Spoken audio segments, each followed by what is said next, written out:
Hey everyone, so if you follow me on Instagram, you would have noticed that I jumped on board with Darren Latham's 90s Marine Challenge.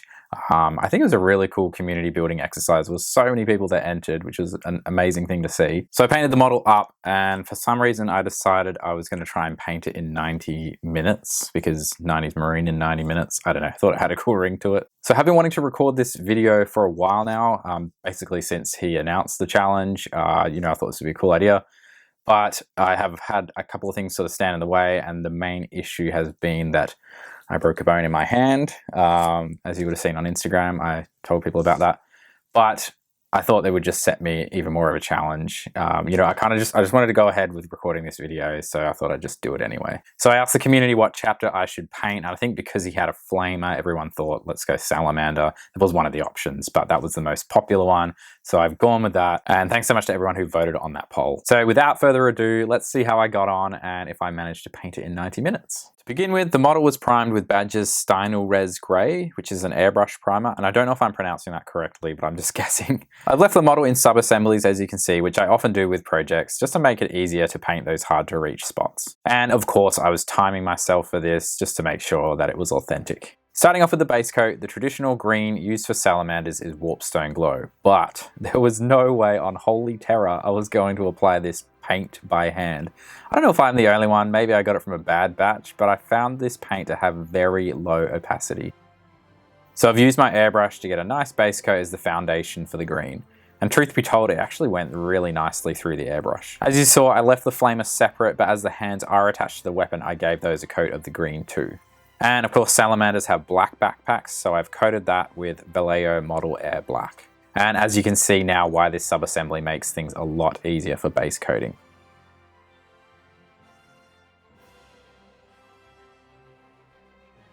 I typically like to fill in the areas that are going to be black at this stage, just so that if I make any mistakes, it's easy enough to just use the green base coat to touch it up, rather than messing up any of my highlighting if I were to do it at a later stage. This was applied to both shoulder pads, as well as the undersuit and the gun casing. So I have definitely gotten the all clear from my doctor to keep painting and keep working and everything, but I'm definitely not condoning that you should try this at home, because if you have got a broken bone, your doctor might tell you otherwise, and if you need to take it easy, then just take it easy. Next, it was time to start working on the recess shading. For this I used Nocturne Green, but as I wanted it to be a little bit darker, I just added a touch of black. I thinned this down a bit and lined it into all the recesses of the green.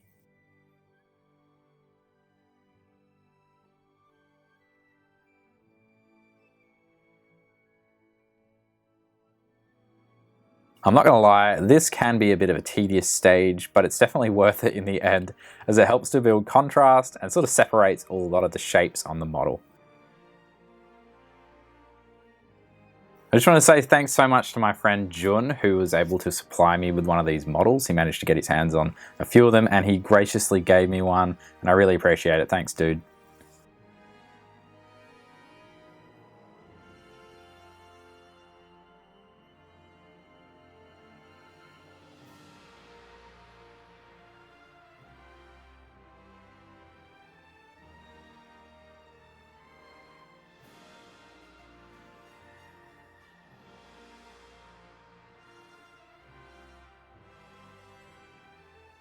And of course, you can tidy up with the Warpstone Glow if you make any mistakes. So it was around this point that it started to sink in that things were taking a little bit longer than they usually would. It turns out it's quite hard to paint with a splint on. I don't know if you knew that. So I concluded that I didn't really have time to fix up any mistakes unless they were major ones, and I kind of just wanted to push forward and try to get as much done as I could. Anyway, hustling on, it was time to add the first highlight, which was an equal mix of Warpstone Glow and Moot Green. And I worked this around all the edges on the green.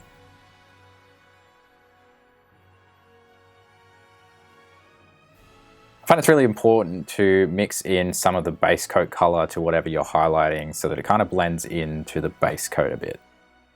And don't worry too much if you make any mistakes here, as you can always clean them up with the base coat color later on.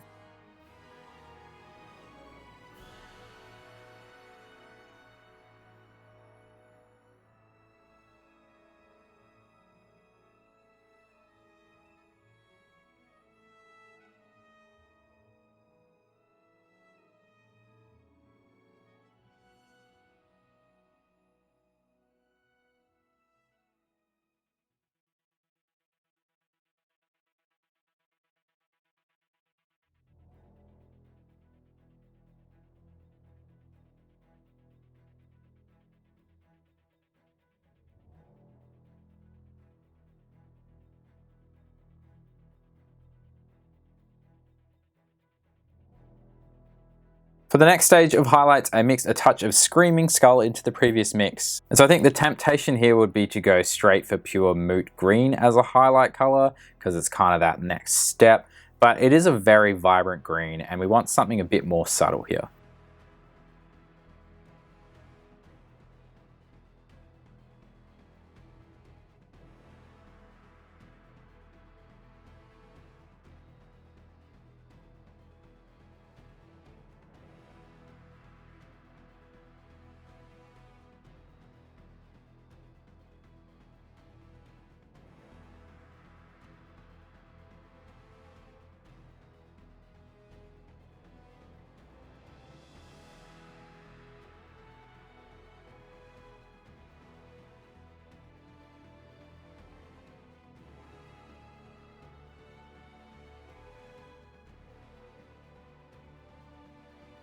And of course, don't forget your little green dude's fingers. This is actually one of my favorite parts to highlight on a Space Marine.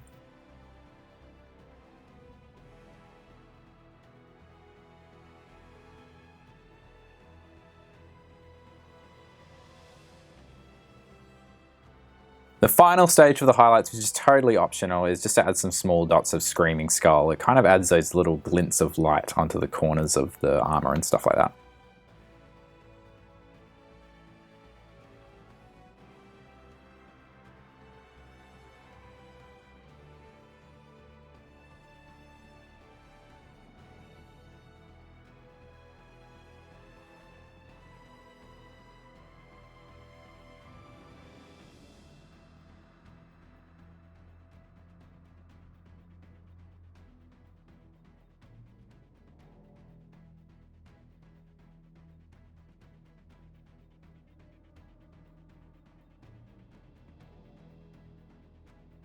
So now that the green was sorted and my time was absolutely melting away, I decided to start base coating some of the other colors. Starting with the metal areas, which were given a coat of Vallejo Metal Color Dark Aluminium, which is an absolute mouthful, but this paint is chef's kiss, so I would definitely recommend getting it.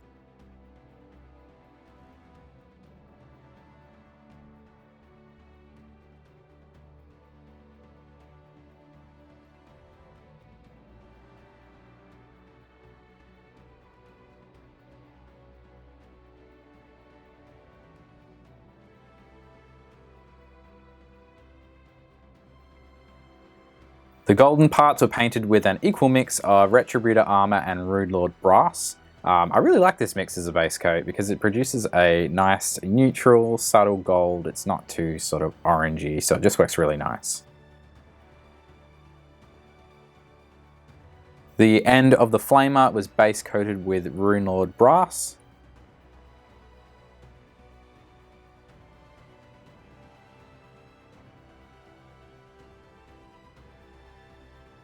And this was also applied to the fuel canister.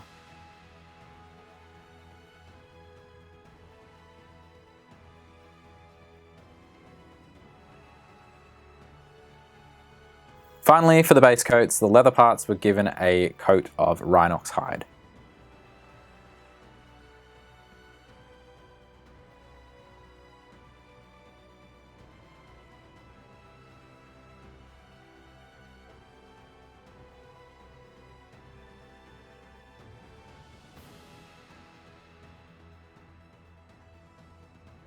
I also took this time to coat the sand on the base with Mournfang Brown.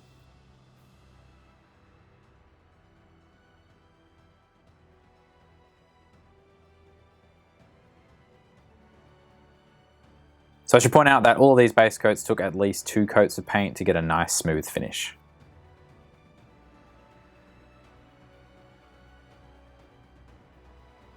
Now that the base coats were all sorted, I could start applying the shades to all of these parts. I like to use a equal mix of Nuln Oil and Nuln Oil Gloss over all of the metal parts.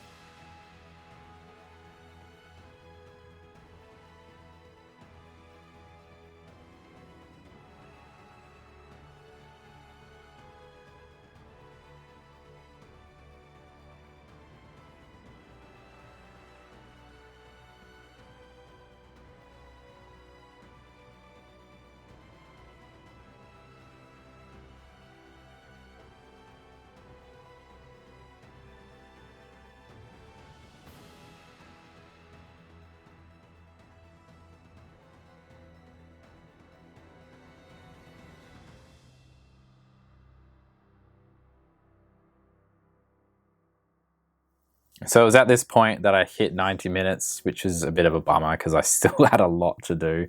But, you know, I kind of, going into it, figured I probably wouldn't be able to do this. I don't even know if I could do it without a splint on in 90 minutes, but I thought I'd give it a go anyway, just for fun, and see how I went. And of course, I wanted to finish producing the tutorial for you guys because someone out there might find it helpful. All right, so we're jumping back in at shading some of the metallics. So similar to the metal parts, I applied a 50-50 mix of Reichland Flesh Shade and Reichland Flesh Shade gloss over the gold parts.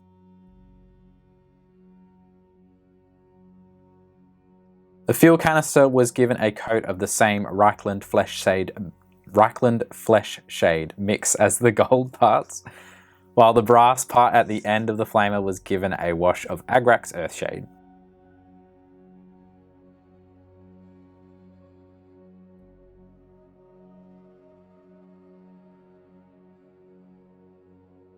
Finally, the leather parts were coated with good old Nuln oil.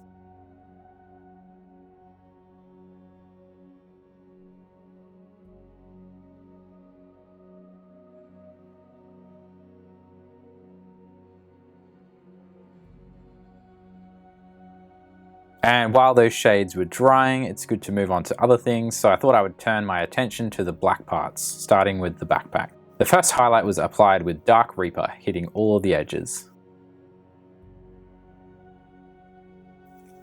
In hindsight, I wish I'd recorded some of my fumbles while I was trying to paint this model. I felt so uncoordinated holding a brush in my hand.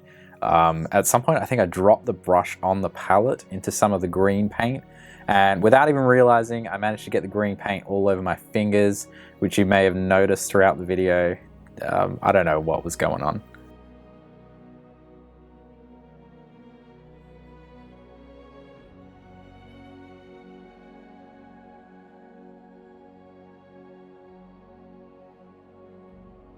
So the highlights on the black were followed up by controlled fine highlights with Fenrisian Grey, or Fenrisian Grey, I don't know.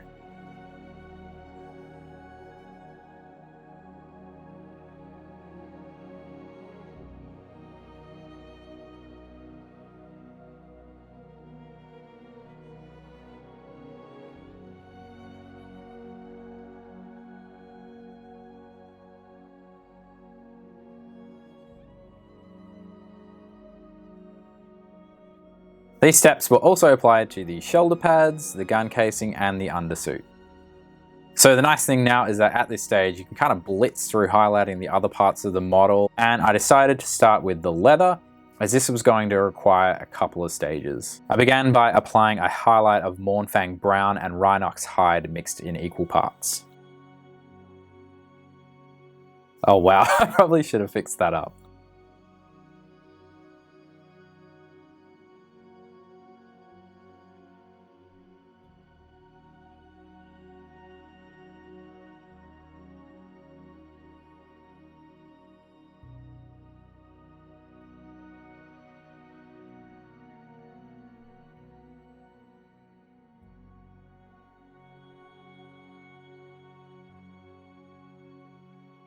And the leather was finished off with a finer highlight of Broadside Battlesuit Yellow Brown, aka XV88.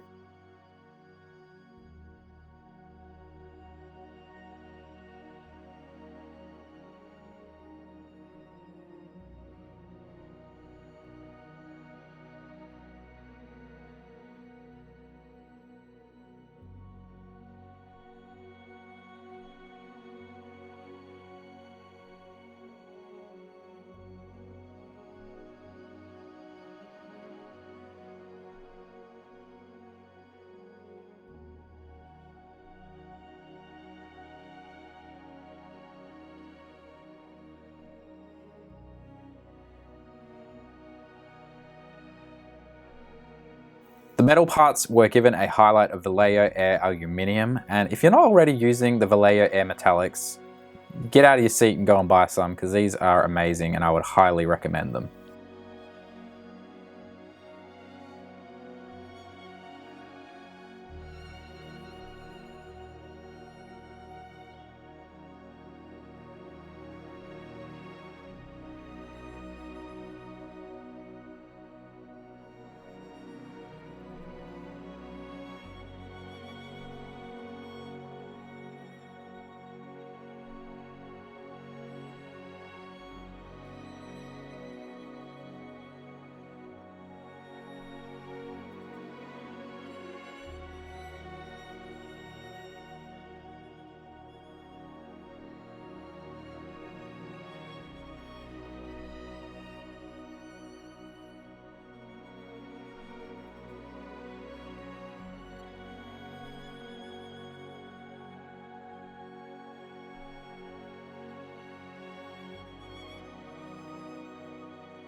The highlights on the gold parts were picked out with Liberator Gold mixed with just a touch of that amazing Vallejo aluminium.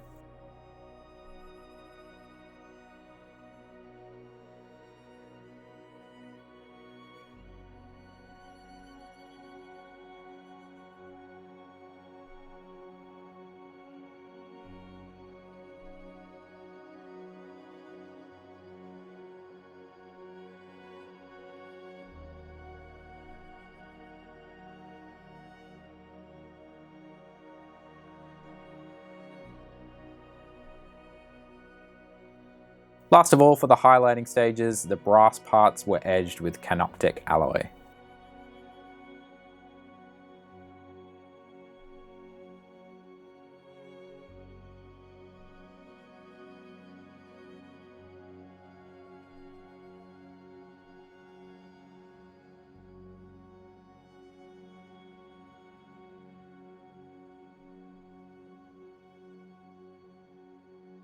At this point, most of the main parts of the model are done, as you can see, so you can kind of take a breath, but there are still a couple of details that need to be done, starting with the gem on his chest. Yes, the gem that will never be seen once the flamer is attached, but let's paint it anyways. Alvolbeck red was painted on as a base, followed by Mephiston red in a nice little curve around the bottom edge of the gem.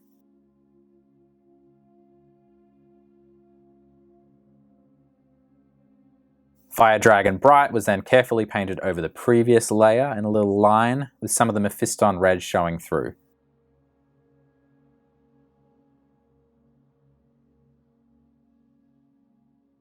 A teeny tiny amount of black was glazed toward the top of the gem to build contrast.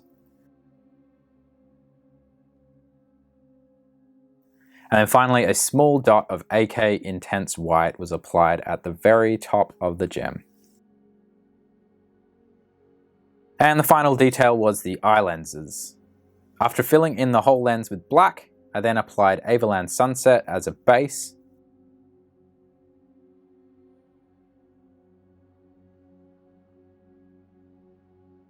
Flash Skits Yellow was then carefully applied to the bottom edge of the lenses.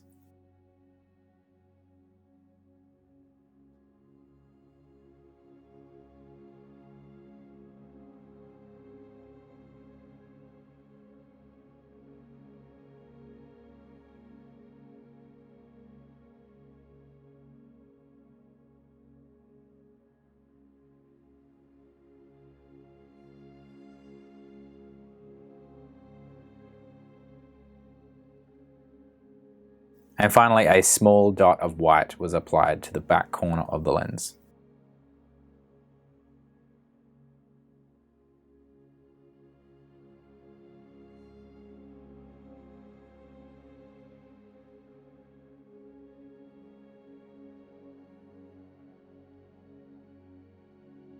And of course, what kind of salamander would this guy be without a flame motif on him somewhere? I found a little bit of artwork online which had a simple flame on the right shoulder pauldron, so I just kind of went with that. And I started to map out the flame outline using Dawn Yellow before filling it in with the same paint.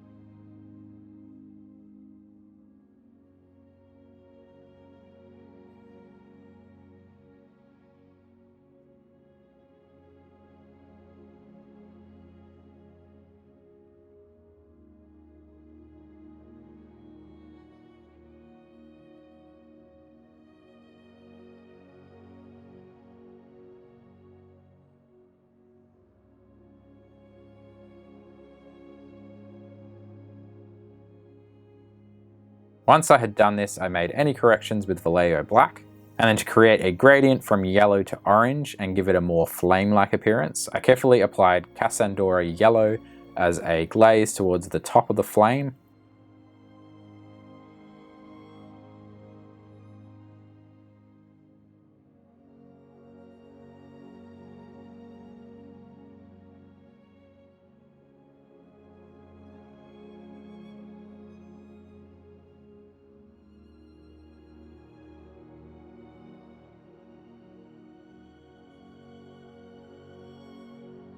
And then did the same thing with fugue and orange, starting from a little higher on the flame to create a nice blend from yellow to orange.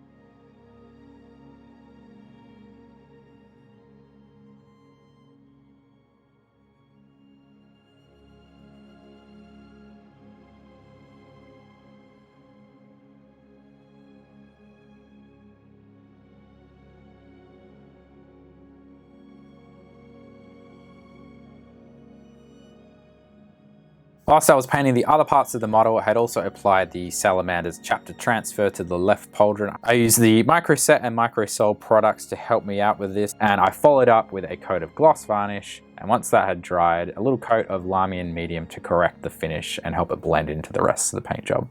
And the very last thing to take care of was the base. I followed a pretty simple approach here that's common among heavy metal paint jobs, and over the Mournfang Brown, I dry brushed a little bit of Zamizi Desert.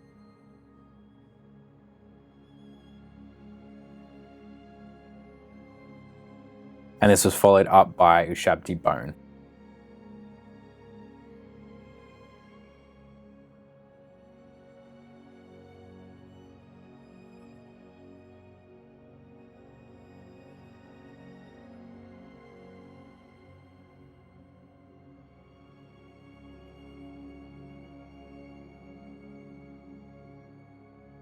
I then applied some beige tiny tufts from Gamer's Grass. I really like these, they're a really nice size. They're small, but they're also not too long, so they don't kind of like get in the way of your nice paint job and kind of stick around the feet of your models too much.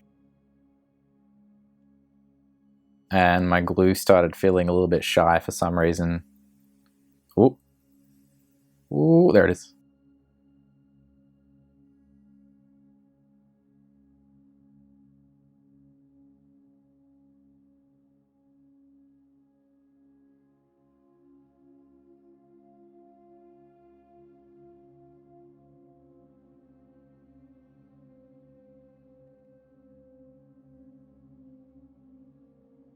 And last but not least, I gave the rim a coat of Vallejo black.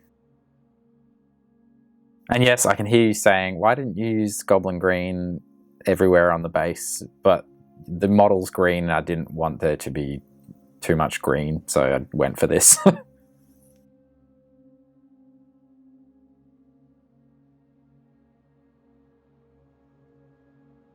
And here is the finished model. I actually somehow forgot to film the last part of the black, but it's totally optional. It was just a little dot highlight of blue horror, much in the same way that I added the screaming skull to the green of the armor, and it just adds a little bit of shininess to it.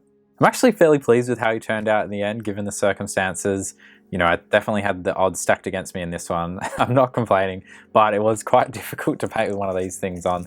That, and it's been years since I've recorded a tutorial, and the first time I've recorded on this camera, my Canon camera, so there was a bit of a learning curve there to make sure I got the video right and everything. And I don't think it's perfect, so sorry about that. Hopefully it's easy enough for you to follow the tutorial.